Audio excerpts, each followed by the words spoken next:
Well, after all of the discussion all offseason about Nolan Arenado's trade market, it's basically down to Boston or a return to St. Louis. Right. Barring something crazy, we're kind of all eyes over on the East Coast right now. And if Chaim Bloom can, more John Mozilla can pull off a deal with Bloom's former organization. But yeah, today we wanted to react to this story and kind of our thoughts about what Nano's market looks like. And then what does this mean for the Cardinals offseason, and how much are they to blame for putting themselves in this situation? How much was this their plan all along? Was it really just a smokescreen for cutting payroll? We'll discuss all that more on this episode of Deal on the Cards. Hey, welcome into Deal on the Cards. I'm Josh. This is Sandy. Missing Andrew today. He's not feeling super great, but we're a St. Louis Cardinal podcast. Usually go live like twice a week or so. We've got Birds on the Farm with Kareem Hawk, which I think there's a new episode coming pretty soon here. We've got some fun, cool scripted content that we've got to be released here soon too. So keep an eye out. And if you want, whether it's our regular podcasts, special videos, prospect podcasts, all that stuff, subscribe. Like this video, helps it out a ton. Comment down below. It helps get the video out to other people so that we can continue to grow the channel and continue to grow this conversation. The last episode I missed having Sandy and Andrew on, but it was really cool to see the interactions in the comments and you guys giving feedback and your thoughts. And so we want to continue to grow this community and continue to have fun Cardinal-centric conversations. And so we do want to thank a couple of sponsors of the podcast up the top who help make this happen. The first one is 314 Sports Cards and Collectibles. They're located at 9640 Olive Boulevard in Olivet. Open 10 to 5 Monday through Friday and 9 to 4 on Saturdays. They buy, sell, and trade all sports cards and Pokemon cards. They have the newest selections of packs and boxes of single cards of local players and stars around the league. Go check out 314. Let them know we sent you. We know a lot of you already check out the store already. So go continue to check them out if you do already. But if you haven't swung by before, we highly encourage it. Andrew's there frequently. Sandy and I got to go there for the first time recently. It's a great spot. So thanks 314. And then we also want to thank a new sponsor and partner of the podcast, which is Underdog Fantasy. They're our favorite place to play fantasy sports, and you can play now in Missouri, Illinois, or other places across the country. It's so easy to play. You got to check out their pick'em. So basically what you do is you pick 2 to 8 stats of your favorite players and choose whether they'll go higher or lower. You can earn up to 20 times your money if you go 5 for 5 with picks. So you can also like kind of give yourself a little bit like a hedge on it if you want to like do a flex where if you get one wrong you're still okay because you'll get the other ones. It just lowers your odds a little bit. But if that sounds like fun, sign up with the promo code CARDS to claim your first free pick plus a first time deposit offer up to $1,000 in bonus cash. We can't wait to see your entries. Sandy's like killing it on the college basketball scene. So do you have a pick'em to share tonight? Yeah, there's a lot of good games on tonight. One more thing before we go. If you don't know Underdog, it's exciting that they have a lot of like in-app promos and stuff. So tonight, at least what I found on my app was a 50% boost to any college basketball pick'ems. So very exciting. So I activated that to add to what I already think is pretty exciting. So if I go 3 for 3, I could end up turning 5 into 35 here with that bonus. Tonight, I'm looking at Omar Ballo of Indiana. Big center. They're playing against a USC team that struggles a bit on the glass. So I've got him over 10.5 rebounds. That's a number that he's hit in 4 of his last 5 healthy games. So very exciting there. I've got Alex Caravan of UConn, the best returning player on that team, in my opinion. I've got him over or higher than 20.5 points plus rebounds. They're playing Villanova. I expect it to be a high-scoring game. Very fun to watch tonight at 5:30.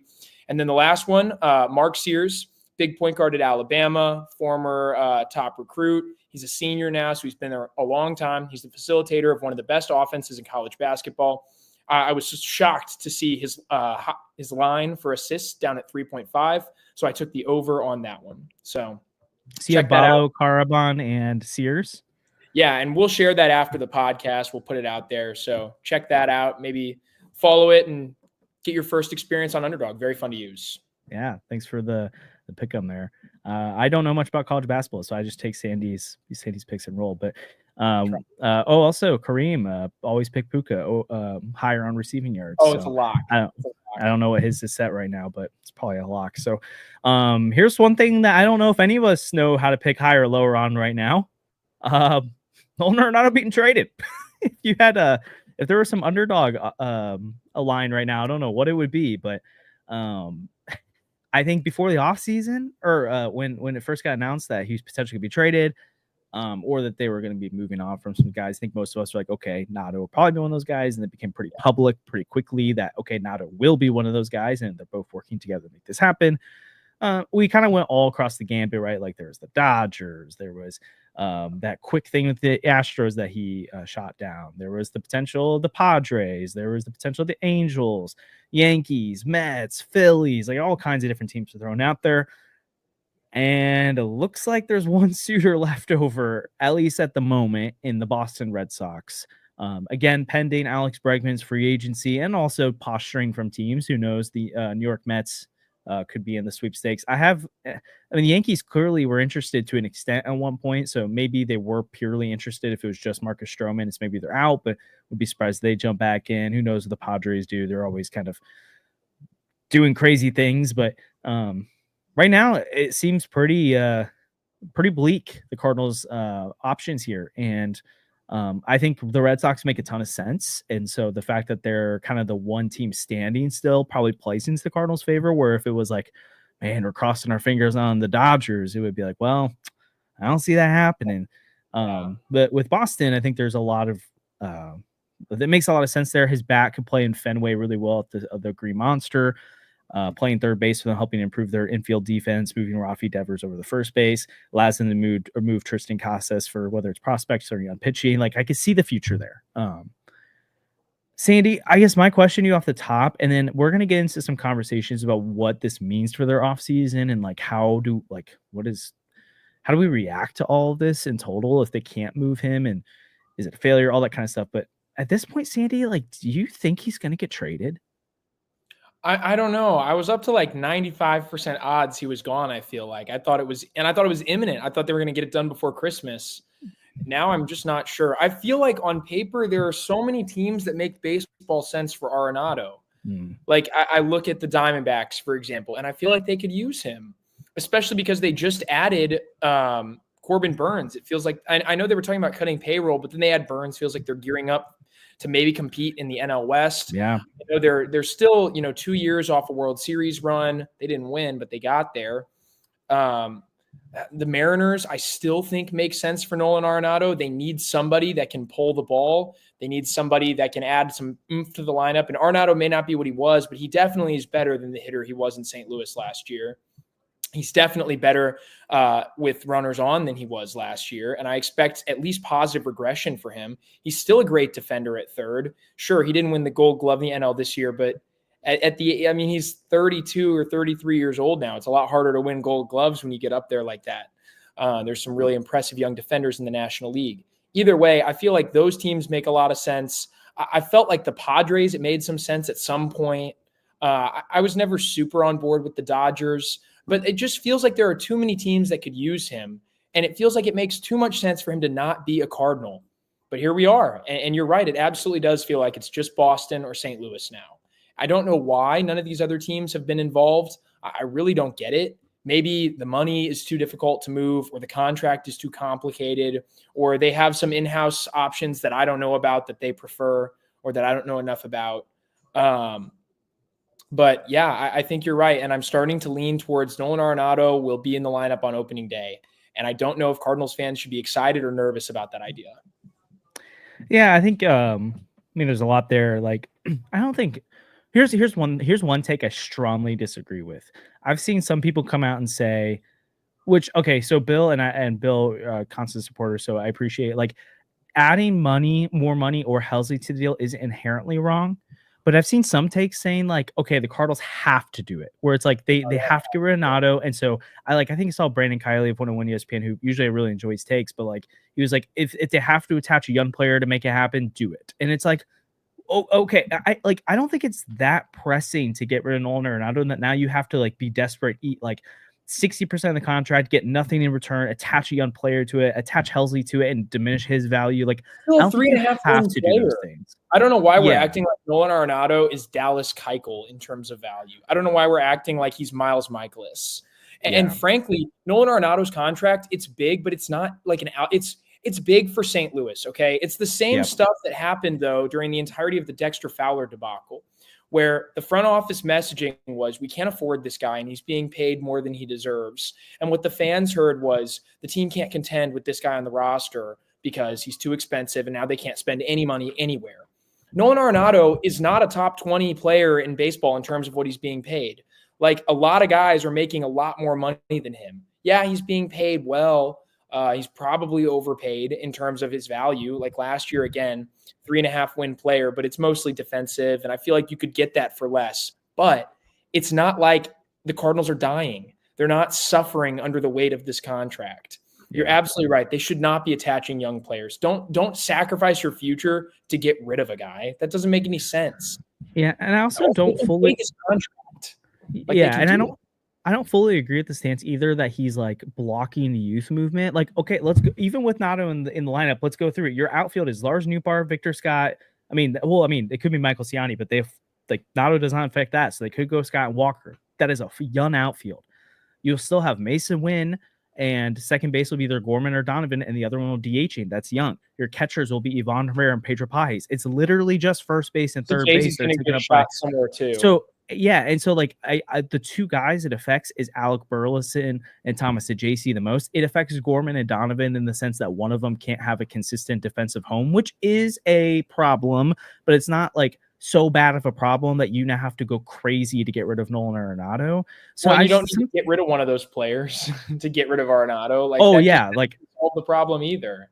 Yeah, and so it's like, and I think the Cardinals at that point will have to get creative, where it's like, okay, like maybe Gorm is going to play most days, but we're going to sit him against lefties a little bit more than we would have wanted to get Saggese in lineup more. Like, we're not going to sign a backup shortstop. And even though we don't love Thomas Saggese defensively at short, if we want to get him at bats, we got to play him at short when Wynn has a day off here and there. Like, there is stuff like that. Maybe you like Nato doesn't have to play 155 games. Like, they can start sitting Nato more often where he's still the starter, but he can play. Yeah, he play 120, 130 games. Like, Newt is terrible against left-handed pitching most of the time. So, like, maybe Newt sits against left-handed pitching. Like, there's again, it's not ideal, but it's not like he's totally destroying the youth movement beyond the roster. That, with that being said, I fully agree. It makes the most sense to move on from him. But I don't think it's like I don't think. I mean, Kareem just put in the chat. I don't think Alec Burleson has done enough to make you be like, oh my gosh, we have to do whatever we can to move Nolan Arenado's contract to make sure Alec Burleson gets his at-bats. I really like Thomas Saggese. I think they can make it work. Is it going to be the ideal situation for Saggese? No. But also, like, injuries happen. Like, someone is going to get hurt, which is going to create opportunities for other people. Problem with the Cardinals before is that they're like 4 or 5 deep with guys, where it was like, okay, now it's like Dylan Carlson's your 5th outfielder right now. What are we doing? Yeah. Well, versus like Johnny was literally the 6th string outfielder when we came to spring training, and so there will be opportunity. And same with the rotation. Like, people are like, they have too many veterans, and I think there is, like, we've talked about this a little bit. I want them to move more toward the young guys, but there will be injuries that will open up playing time. I don't love it as fully banking on it, but I don't think you have to go overboard to do something crazy to create opportunity there. So I just wanted to get that little tangent from there. But to your point, like, Nolan's like, he was a 3-win player last year, and I don't know if I would bank on him bouncing back specifically as a Cardinal next year. But if he does, he becomes an easier guy to trade the deadline, in my opinion. And maybe he's a guy that nets you something. Again, maybe not something significant, but maybe you're able to do whatever you were able to pull off with Houston before and pull that off now instead of getting desperate and doing something crazy in the meantime. So I think we got caught into this last year during the season where we like talked ourselves out of Nato so much because he was underperforming what we know him to be, that we like act like he's the worst thing ever to have around. Do I think it's better for both sides for him to be gone? Of course, but I don't think you're in a situation where you're so desperate that you have to hurt yourself in other ways to make it happen, especially when the main win for the Cardinals here is shaving payroll. Like, doesn't really help much here. They've mostly cleared the decks for the young guys. And I do think Boston still makes a lot of sense. So I think it could happen. If Arenado's gone, though, like, who's playing third every day for you? Means Gorm. That could be bad. Like let's just take a second to acknowledge the fact that the grass might not be greener after a Nolan Arenado trade. Like, Gorman might be a really bad defender. Yeah, he's been second for several years now. He might be a bad bat. I think he's going to bounce back, but he could be last year. He can bounce back too, but it could be bad. Like, Yeah. let's just think about the fact that Nolan Gorman last year, had he played a whole season and qualified, was on pace to set the all-time record for strikeout percentage. Yeah, it's pretty bad. It was bad. He was striking out 40% of the time. Like, say what you will about Nolan Arenado, but he still was a slightly above league average bat last year, 101 OPS plus. Still hit 272 for those of you that like your batting average. He struck out less than 100 times. It was bad, but it wasn't like the worst thing ever. He averaged over 1 hit per game in which he appeared. Like, these are not terrible numbers. This is a guy that's a barely above average hitter and a significantly above average defender. He's still capable of contributing to a winning baseball team. And I know he was bad in big spots. Like, Nolan Arenado, not a clutch bone in his body, apparently, these days. Very frustrating to watch. Sucks to have him up in a big moment, at least for the last 2 years. But Nolan Arenado was not the reason the Cardinals struggled last year, at least not the only reason. There were other issues with the team. Also, I've seen a lot of people saying they'd rather have Goldschmidt back than Arenado. What are you talking about? Like, what are we doing? Goldschmidt's like 3 years older or 4 years older than him and was significantly worse last year. All I'm saying is, like, yeah, I'd like to move on from Arenado too. I want Sajazi to get in the lineup. I really like him. I'm really high on him. But the grass might not be greener. And there's a very good chance that Gorm gets to be the third baseman for 65 games and then is in AAA because he's terrible. And then you're forcing Sajazi into that spot. Like, it could be bad. I'm not sure they would go that direction this year, though, because I think they've been pretty consistent in their communication, specifically with Gorman and Walker, that they're going to be guys that are going to get that 600 plate appearances. And obviously, like, if it's like historically bad, I don't know if they'll run it that much. But I know they want 40% to contend. strikeout rate is historically bad, though. Like, if that happens again, he was a black hole offensively. Yeah, if he's batting 40% below league average for 2 months, like, I think you might see a move there. But at that point, it's not a move as in like, oh, we're sending him down to Memphis to see if he can rebound for next year. It's they're probably giving up on Gorman at that point. Yeah, that's true. I think, like, I sometimes I think, like, it's hard not. I do this too. It's hard for us to have nuance within conversations and nuance within plans. And yes, the Cardinals are cutting payroll, but they also want to help the youth out. And so it's a balancing act of both things are trying to happen at the same time. Yes, the Cardinals aren't trying to tank next year, but they are trying to prioritize young players' playing time. And so I think, like, Michael Ciani or Victor Scott, I think they'll be way quicker to pull the plug on them if it helps them win.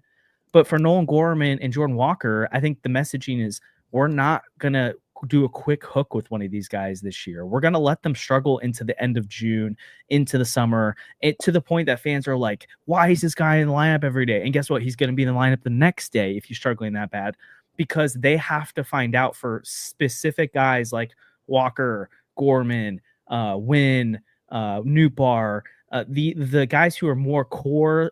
Victor Scott, I mean, he's kind of like that, but he's not quite there. He's not their level.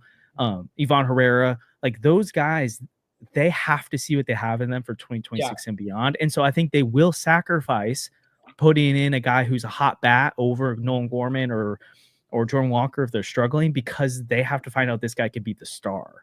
And so, like, I don't think Gorm is going to be without playing time. He might be without a position.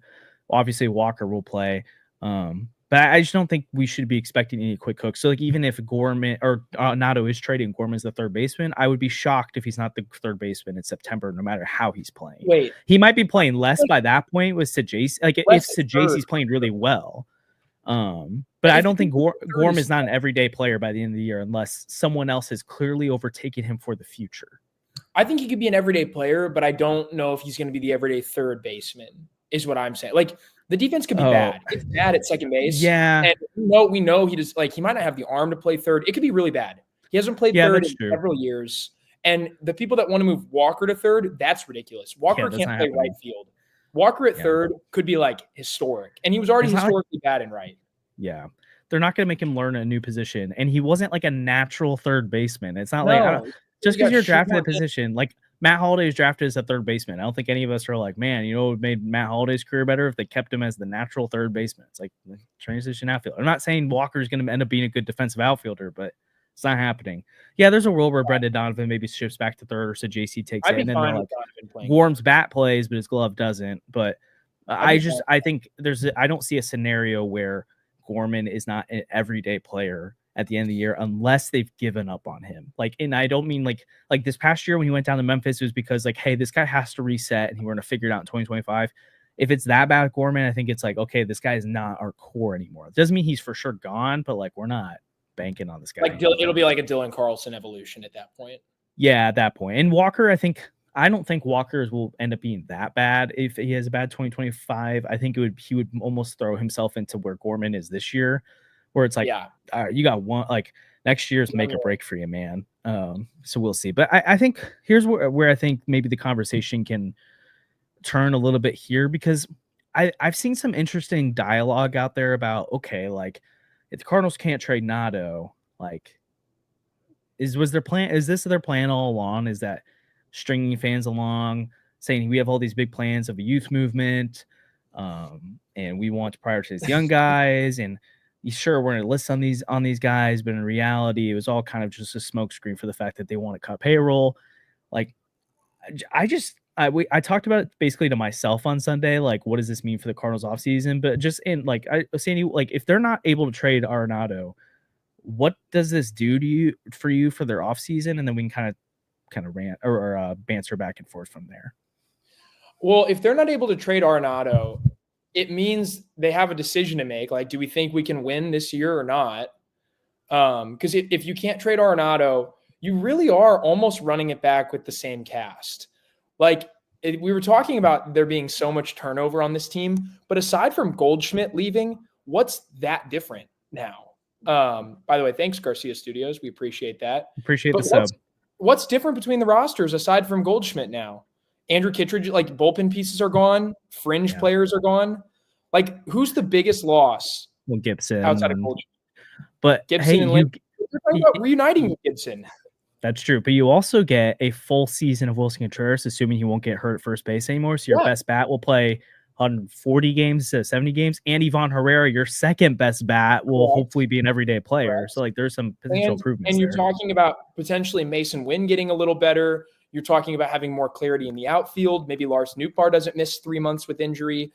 I'm not trying to talk you into this team. I'm just saying, is this not the same team if Nolan Arenado stays? Like there's just not a lot of turnover at that point. And so the Cardinals have to decide, well, do we think we can win now? And if they make the decision of if Arenado can't be traded, do we just try to run it back? You obviously give guys opportunities, but like, do you go out and sign a reliever, like a real setup guy? Maybe augment the roster at least a little bit. I think they want to do that anyways. I think part of the reason we're not seeing moves happening right now is that they're like, if we could trade Nato, then we're probably going to hold on to Fetty and Matz, and then we go sign that reliever. You're holding on to Fetty and Matz. Can't trade Nato at that point. But if they don't trade Nato, it sounds like they want to trade Fetty or Matz because they're trying to save money somewhere. And so Nato would be a huge some money saver. But like, okay, like if we're talking about like competing, like Fetty obviously is probably a better pitcher in a vacuum than Kyle Gibson. But if you traded Fetty, replace him with Kyle Gibson, and sign that reliever, like I don't think you had a huge net loss there. It's more money though. Gibson's going to be more expensive than Fetty anyway. Yeah, it just seems like something they want to do though. And maybe the Gibson scenario is more so if they can move Nato and an arm. It's kind of confusing at this point. I don't get it. The messaging is so backwards. It's so scrambled from the front office. But I think part of it's because they came into the offseason where it's like, okay, here's our plan. And they basically, I don't know how much they had conversations with Wilson and Sonny before the season ended. They had a conversation with Nolan Arenado, but like they came into the offseason, they came into the end of season press conference, and they openly acknowledged we need to have some conversations with some of these guys with no trade clauses to see if we can move them. It's not their fault that Sonny Gray wants to stay. It's not their fault that Wilson Contreras wants to stay. It's not their fault that Nolan Arenado is extremely picky and wouldn't go to Houston. Like now, I'm not defending them. They put themselves in this situation. They gave them no trade clauses. They put themselves in a situation where they need to reset. They chose to reset. They have to live with the ramifications of it. But I think they kind of thought like we were going to be able to trade, maybe not all of them, but like Sonny Gray to Atlanta and get a return and save money off the books, and trade Nato to wherever and Wilson would stay, or they trade Wilson and Nato and Gray would stay or whatever. And then that would save most of the money right off the top, especially like Sonny Gray's making $25 million this year and $30 million next year. Even if you eat a little bit of that and you move Nato's contract, that's basically all the money they needed to move. Clearly, all the money they would really need to move. Plus, there's money coming off the books. But then Gray says, I'd prefer to stay. Willis Contreras says, I'd prefer to stay. Miles Michaelis sounds like he wants to stay, and his contract just really isn't movable anyways. So then it's like, okay, I guess Nato can be traded, but then the market like wasn't really there for him. So I think the part of the reason the messaging has been so weird is that whenever they've decided to get honest, things haven't worked out their way. Like they've been like, all right, we're going to trade Nato. And then it's like, well, he doesn't want to go to Houston and no one else is making a great offer. And so we're kind of stuck. And we were open to trading Wilson and Sonny, but neither of them wanted to be traded. I think maybe the thing they could try to press to do, and I don't know how much they've tried, is have they called Atlanta or taken calls from Atlanta and been like, hey, what would it take what would you give up for Sonny Gray? And then putting the ball in his court and being like, hey, I know you want to stay, but if you want, you can be a Brave right now. And maybe he's like, okay, sure. Like maybe that's the one thing I think they could do to like be crazy other than trade Fetty. But I think with Helsley, Sonny Gray, like I think he's a particular case where it's not necessarily as much about baseball as it is about location. It's about being close to his family. Atlanta's close to Nashville too, but he came to St. Louis for a reason. He wants to be here. I think like the city of St. Louis is more similar to Nashville than most places around the league are. Atlanta's probably pretty close, but I wouldn't want to live in Atlanta. I don't like Atlanta. I hate traveling there. I think it's the worst. I wouldn't blame anybody for not wanting to be there. I think that stuff matters a lot to Sonny Gray, who obviously like he's a family guy. He's pretty far along in his career. He's done some winning. He's gotten some accolades for himself as well. Like I think he just wants to play baseball in a place he wants to be, and I think St. Louis fits that really well for him. And Contreras obviously is tied to the Cardinals. Like he just loves this city. He loves this franchise, and we're lucky to have a guy like him on the team. Yeah, we're lucky to have him. And that makes them like I wasn't saying that fans shouldn't be frustrated by the fact that they said those things and it didn't happen. I just don't think it's like they lied. Like I think people are like, oh, I don't think they won't do it. It's like I think it's part of the Cardinals are terrible at messaging. Specifically, the John Mozeliak front office is terrible at messaging, and they consistently like under communicate or over communicate in the wrong times, and they just never can get it right. And like Kareem put in the chat, like they should have had those conversations and known where they stood before they had those open dialogues. So they didn't go into their conference being like, we could go a number of directions. But to be fair, also too, like they didn't know what was going to happen with the TV deal, and so they could have gotten Zippo from that original deal, or they could have gotten 70% of it like they did. Like that was a huge difference for them, where they might have like been knocking down Contreras and Gray's doors if they lost all that money, being like, hey guys, like we can't keep, like would you please consider leaving? Or like I don't think there's some other things they could have potentially done, but there's just been a lot of curveballs this offseason. Now again, they put themselves in this position, so they have to answer for it. They'll get a fail because either way, even if the circumstances didn't play in their favor, it's like, well, you put yourself in a position where you had a very narrow path toward this reset and it didn't work out for you. Control the controllables, which they haven't done. The worst thing they could do this offseason is impair themselves for 2026 and beyond. Like 2025 at this point, like whatever happens for this individual season, it is what it is, but it's Mo's last year. And like, there's comments in the chat being like, well, the Cardinals will never get it right. They just do the same old, same old. I'm like, they are in the process of overhauling leadership. And by this time next year, it is a different regime. And so, and it's not just like the same, like, it's not like the Chicago Bears. I'm a Bears fan, where they consistently overhaul the front office. And it's like, well, it's the same old Bears. Like the Cardinals haven't had a different front office in almost 20 years. Like this is a significant change. And so I do expect things to operate differently than it was before. And so you kind of got to grit your teeth a little bit and just be like, one more year. And then, I mean, it doesn't mean things will be better. It could go bad, but we don't know what the future looks like. It is a completely different game that we're playing. So I don't know. Do you think they'll trade Fetty or Matz if Nato can't be dealt? I don't know. I think I want them to trade Matz. I just think it's for different reasons than the Cardinals want to trade Matz. And that's what I just don't understand. And I think a lot of fans aren't getting this. Like the Cardinals, normally when the Cardinals have cut, they're operating differently than they have before. Let's say that first. The John Mozeliak front office, normally when they cut payroll, it's to reinvest elsewhere in the team. Right now, the Cardinals are cutting payroll to not invest in the team. They're cutting payroll to just save money organizationally. And so that's different, right? And so that's what's so frustrating for me, because I think when fans hear cut payroll, we think, oh, so you can sign a Bryce Harper in 3 years. Like, that's how the Cardinals operated. That allowed them to acquire Nolan Arenado. It allowed them to extend Paul Goldschmidt. It allowed them to acquire Marcelo Zuna and think about extending him before things went south. So that's not the way they're operating right now. And so that's important, right? That's why I just don't get this. I don't understand how you're really saving money by cutting Eric Fetty. Like, yeah, you bring in prospects, and that's why I want them to trade him. I want them to trade him to bring in value. But the Cardinals seem to just want to trade him to get rid of money. That is $7 million. I'm sorry, but you're a professional baseball team that's worth $1 billion or more as a franchise. That is $4 billion or something, right? $4 billion net worth for the team. I bet they get 4 to 5 if they sold the team, but it's a super valuable thing. That is pennies in the bucket. That is drops in the bucket. I don't care about that much money. I understand moving on from Nolan Arenado, but trading Matz and Fetty to save a little cash on the margins makes no sense to me, especially when we're talking about reuniting with Kyle Gibson. That's going to cost you more money than Fetty got you. I just don't get it. The messaging is so weird. Talk about a reset. That's fine. Let's talk about that. And then let's trade Fetty for talent, because Fetty can bring in real talent. Talk about a reset, and we can talk about Steven Matz getting you someone's 20th ranked prospect and saving you some money. I just don't understand what they're doing right now, though. I really don't get it. And I think the messaging is terrible.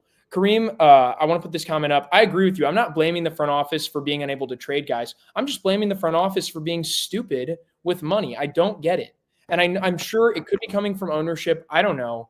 But I just don't understand how $7 million is so hard for this organization to swallow. And then they can talk about going out and reinvesting more money than that in a worse pitcher. It just feels like there's direction for the season. I don't even think it's a question of it could be from ownership. It's like, why on earth would John Mozeliak care about the $7 million? Yeah, he's leaving. Other than, true. I mean, which again, he does set the budget. So like he gets the lump sum, like what's been communicated is he gets a lump sum where it's like, here's how much money you have for baseball operations, which includes payroll, includes the minor leagues, includes all the changes you need to make. You figure out how to allocate the money. They organizationally have agreed by Chaim Bloom's decision making. So Chaim Bloom has a hand in this, where he said, I like this much money I want allocated toward the farm system and player development. I'm not blaming Bloom, like that's needed. It's a good thing, but it's like, okay, so here's whatever the pot is that Mo has to work with. Clearly they're at a number that the ownership isn't comfortable with salary wise right now. So they're cutting. Like, I don't think Mo's just sitting around being like, let's shave down the payroll another $7 million. Like, it doesn't, I agree. like, it's his last year. And if they want to win, it's like, he'd want more money for the payroll. Like that was the problem, is he was getting himself into that. Like, he wasn't going to be around super long, and he didn't have apparently they were cutting costs and cutting the margins. And so instead of cutting payroll and keeping the investments in the player development, she just started shifting money from player development back toward payroll to make sure they could keep investing in the major league roster. And then the farm system wasn't pumping out the talent like it was supposed to be. So they had to invest even more money into the payroll, because it's like, oh, well, we don't have young pitchers coming up, so we need to sign one. And anyways, there's just this bad cycle. And so, sure. And I mean, it's systemic issues, right? It's like in some ways there's decisions that were made in 2016, 2017 that are leading to these decisions today. Yeah. And that's part of the reason I like the word reset, is that they need to reset this. They need to go an off season where they don't try to plug holes with money and with prospects in a way that sets them back next off season. They need to let money roll off the books. They need to let now, can they do both at the same time? Sure. But knowing how they're going to operate, it's like, if Bloom is going to be set up for success with the parameters that are within right now, they have to do something like this. Could they compete next year in the midst of it? Sure. But like, I don't want John Mozeliak handing out 4-year contracts to people right now. Like, don't muddy the waters for Chaim Bloom next year. What if they went out and signed like, I don't know, like Corbin Burns is probably not a great example, but what if they were the team that signed Corbin Burns, and then Corbin Burns like blew out his elbow and he like just totally regressed, and it's like, hey, Chaim Bloom, welcome to running the Cardinals. You now have an albatross $250 million contract to work with. It's like, I think what he's trying to do is do what Bloom had to do when he first came to Boston, but he does it for him, where he's like, here's Nato, and here, let Goldie walk, and let Lynn and Gibson go, and let the young guys play. But it just feels so directionless. Like, that might be what's happening. But when you have an organization that's talking about payroll nonstop, but they're not trading anything. And I know why you can't blame them for not being able to move these guys, but then they're cutting like actual assets to the team. But because they can't trade some guys, they're half competing, but then they're getting rid of assets that would allow them to compete. And then there's sort of a youth movement, but there's also sort of not, because now they're talking about bringing in veteran pitching, and it just doesn't make sense to me. Like, go full youth movement, cut where you can, and then stop, okay? Or decide, you know what, we can't trade these guys, let's compete because we have fans that want to go to the ballpark. Like, I'm a Cardinals fan. I will be here next summer. I want to go to the ballpark and watch a team that's capable of winning. I will spend money at the ballpark. I will go. I will, I will be there. And I think a lot of fans still feel that way. I don't know why a lot of people don't. Like, I'm a Cardinals fan. I will support them until I die. I want to be there and I want to watch a team. But, like, if you can't even give me a direction, it becomes very frustrating as a fan. I don't know. I'm getting worked up about this. I just don't like the way they handle small amounts of money, because it feels like there are other teams that just sign blank checks and write stuff off as if it doesn't matter. Also, like, if they had gotten 0% of the TV deal, it would be more of an issue, but they got 70%. Like, that's still a lot of money. You might be hurting a little bit, but you're billionaires. Like, come on. It just is I don't know. We have completely different priorities, clearly. I mean, it's not our jobs to care about their bottom line, but I mean, they just inevitably are going to care about that. And I mean, part of it, like, they are reacting to losses they experienced last year, but they are also anticipating losses coming up this year, specifically with coming to the ballpark and ticket sales, all that stuff. And honestly, I don't really know, like, and maybe I'm wrong. Maybe there was moves they could have made, but I don't realistically know what moves they could have made that would have really changed fan perception to a point where it would have gotten fans to the ballpark more. And I think in their eyes, they're like, here's how we get fans to come. It's to be good, like, to be competitive next year. And holding on to Helsley, Fedde, Matz. I'm not defending this. I'm just trying to think through how they're thinking. Like, they're probably like holding on to these guys and then having positive regression or improvement from the young guys is how we get better next year, not going out and signing random pitcher here. Like, that could make us better. But, like, if we're actually going to be a good team next year, it's because Jordan Walker, Nolan Gorman are who we thought they were. And the rotation, which is projected by ERA Plus right now to be the best rotation or best pitching staff in the NL Central right now, which is kind of crazy. But, like, maybe they're like, hey, if Quinn Matthews in June is, like, really good and Tink Hens comes up and is helpful at some point, Michael McGreevy pitches, and then it's like our rotation took a step forward, and Sonny Gray is who we thought he is. Like, I think that's where they're talking themselves into, is like, we will improve in, like, just organically with the guys we have. And it's not going to move the needle this offseason for anyone. And so I'm not defending that thought process. I would much rather have them, if the right deal for Helsley's there, move him. I think the right deal for Fedde is probably out there right now, and they should move him, move Nato if you can, all that kind of stuff, and fully commit to the reset. But, and I do think we'll still see McGreevy, Quinn Matthews, those type of guys. Like, I don't think Miles Michaelis is going to block anyone. Like, if Quinn Matthews is just, like, tearing it up at AAA and he's clearly ready and they want to win now and Miles Michaelis is bad, I don't think they'll be afraid to DFA him or remove Steven Matz from the rotation or clear up some bullpen spots. And injuries, again, will happen. So I think we will see the youth. But yeah, that's fair. I mean, look, I'm probably more positive about next year's team than most people. True. Like, I think they can win. I really do. I really do think this could be the same. Like, and running it back, Kareem put in here, he's not the biggest fan of running it back. I see the problems with running it back. But I think they could be really similar, if not better. Like, yeah, I think your bullpen regresses a little bit, but if you keep Helsley, you still have a great anchor. You still have great setup men. And if you're willing to sign a reliever, which they probably will. Yeah, but, like, not just a reliever. You need to sign someone good. You need to sign a legit setup guy, maybe from the left side. That'd be really nice. Well, was like bring back Kittredge or like Jose Leclerc or AJ Minter. Would be like, exciting to me. Okay. Because I think that's the market. I mean, that's we'll fine. throw out some names like that's that. Fine. And like I mean, the bullpen they built last year was they kept Helsley and they went out and got Kittredge. They went out and got Ryan Fernandez, Nick Robertson. Like, I liked that strategy of a lot of I liked it too. Dart throws. Yeah, I mean, I would like to see them put a couple eggs in one basket with one established reliever. Mm-hmm. Like, don't do what they've done in the past where they cobbled together these bullpens that had like 3 or 4 big contracts. Like, there was a year where Brett Cecil was still under contract. They signed Greg Holland on opening day, and Luke Gregerson was also signed to that bullpen. And all 3 were disasters, and all 3 were terrible again. Like, that's an issue. But I think having one or two established relievers, especially like one of the more affordable guys like Kittredge, I don't think is going to be that expensive. Something in the $5 to $7 million range wouldn't bother me. But yeah, I'd love to see them throw some darts too. I think they should. I thought Riley O'Brien and Nick Robertson were going to be better, and they didn't hit on those guys, but they hit on Fernandez, and now he's a key piece moving forward. So that can work. All I'm saying, though, I think this team can compete. I think they could be better than they were last year. I think they should be. There should be regression coming for Nolan Arenado, Nolan Gorman. Contreras, like we said, should be healthy. Herrera should get to play more. All these are great things, and they could do some winning next year. It just feels like the front office is like in its own way talking about trading guys that could compete or could contribute. I just don't get it. Yeah.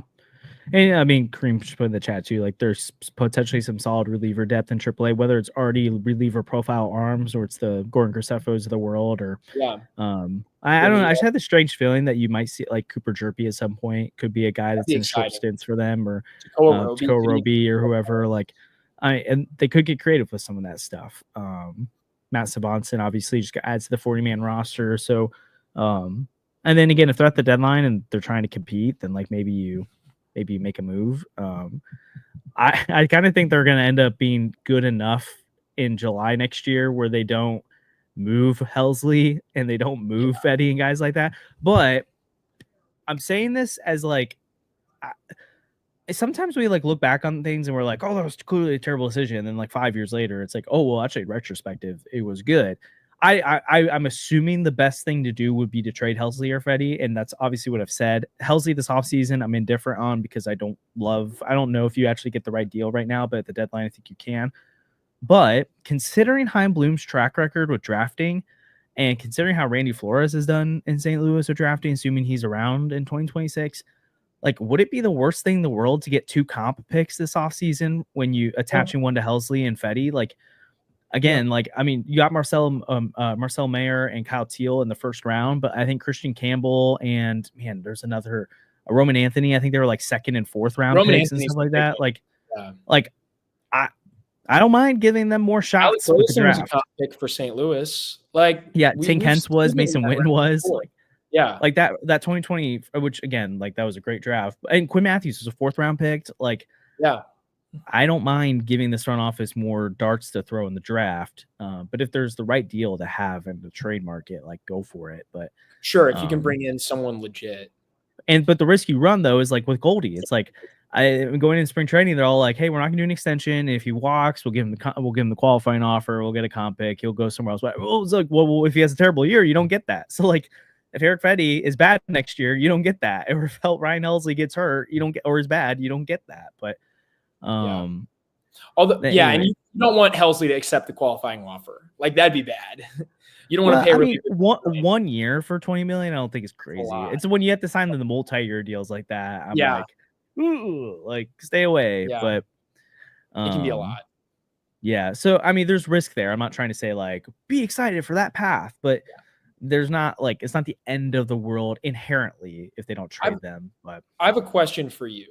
Let's say the right deals are out there for Helsley and Fetty, and you can unload all of Matt's money, or so you can walk through that door, or you can walk through door B, which involves the Cardinals winning 85 games. They're the 6th seed, and they get to play in the playoffs, but they lose in 3 games. Oh, they make the playoffs? What would you take? Oh, man. They don't get a home playoff game. They lose in the wild card round, but they got there and they won a game. Do I have to run the risk that, like, I don't know if Fetty and Helsley are going to be worth the qualifying offer after a year, or is that like they will be worth the qualifying offer? I would assume if the Cardinals make the playoffs, those guys will be worth it, but I won't give you 100% on it. I think I tend to move toward, if you told me crystal ball today they can make the playoffs, that you do that, because like, we all talk about you want to watch them win. Like, I get it. We just talked about they would get swept out of the playoffs, but like, it's also experience with the young core, like Nolan Gorman, Jordan Walker, guys I had to press for the playoffs. That means it means you played well this year. It's like, you don't just make the playoffs because you kept Fetty and Helsley. It's that the team played well. And so I think that's a bigger deal than what you could get in return from those guys, is knowing that Walker and Gorman, those guys panned out. And then you could also get those comp picks.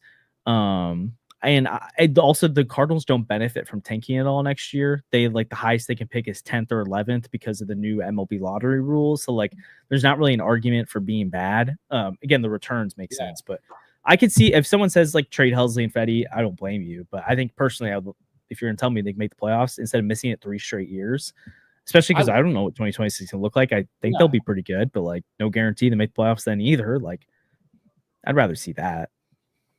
I live for playoff baseball. Like, that's what I would take. I would totally take it. Not only that, I would take the Cardinals being competitive into September. I would take the Cardinals being competitive into the last week over them making the trade because all I want to see is the team win.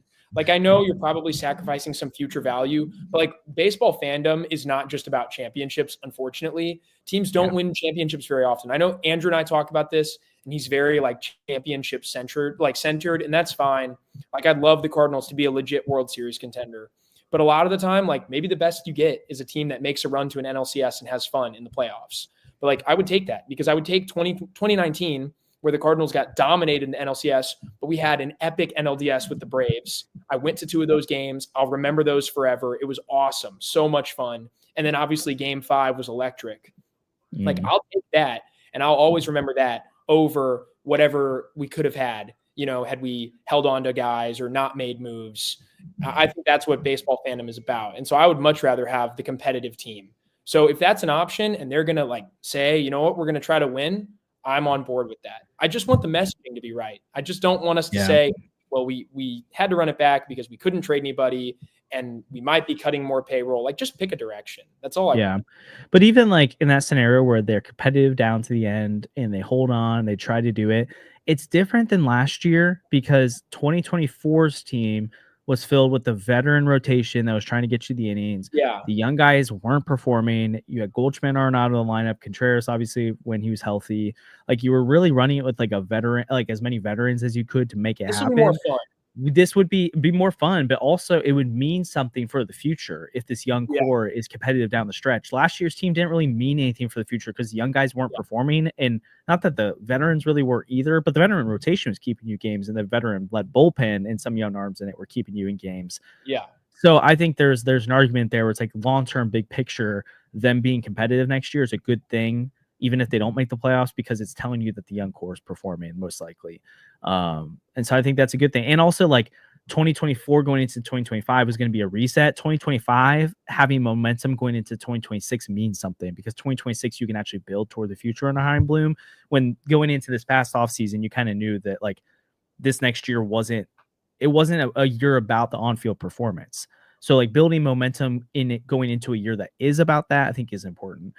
Cream, good shout out. We might have to do a 2-day draft special this year because Cardinals might. They have more picks this time to work with because they didn't give a qualifying offer to Gray, or they didn't sign like a guy with a qualifying offer, and they also got a comp pick. So, you love to see that. So, overall, I mean, I think if the Cardinals offseason ended today, it'd be an F, right? I'd say maybe I could maybe give it like a D worth like a tentative, or it's like it'll go lower depending on what they do during the season, and if they trade guys.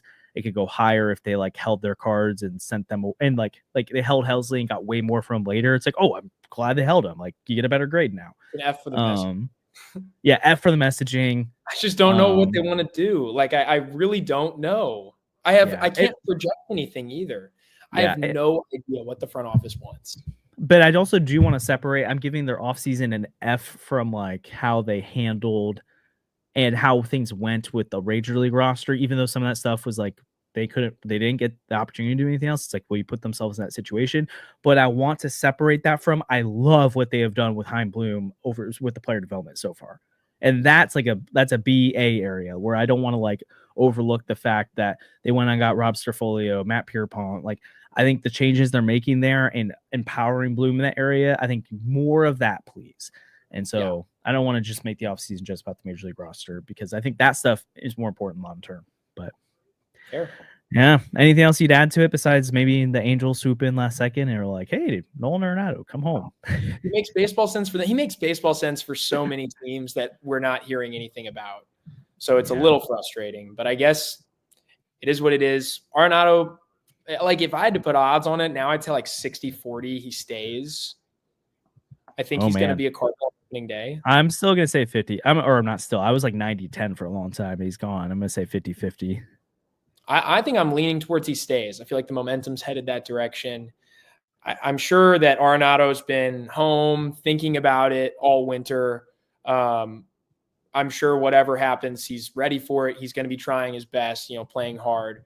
I don't know. I hope it's successful next year. If he's a Cardinal, they need him to bounce back offensively. That's for sure. True that. It'll be interesting to see what ends up happening, but we'll be here to react to it. Obviously, if a trade ends up going down at some point, we'll react in real time. We'll be continuing to talk as the offseason goes on. Next weekend's winter warm-up, and I don't know, you're gone by then, right, Sandy?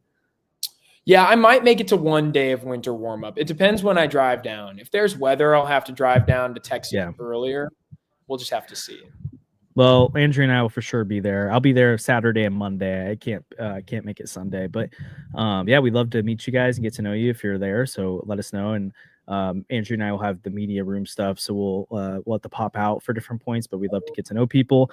But then also again next weekend, we'll probably do some reactions to the days we're there. So probably on that Saturday, maybe on that Monday, do a podcast, and then we'll have. Interviews with Willis Contreras, New Bar, Mo, Ollie, the DeWitts. Like, we'll have a lot of stuff to react to. So excited for some less just speculating on auto stuff and more let's talk about what's actually happening. So hopefully we see some movement between now and then. Otherwise, we'll be back on Sunday. Again, like and subscribe. Helps the channel a ton. We continue to do Cardinals content on here if this is your first time listening. Check out 314 Sports Cards and Collectibles. Use our code CARDS on Underdog Fantasy Sports for a first-time free pick and first-time deposit offer up to $1,000 in bonus cash. You can use the link in our bio or link in the description of this video to access Underdog or just download the app.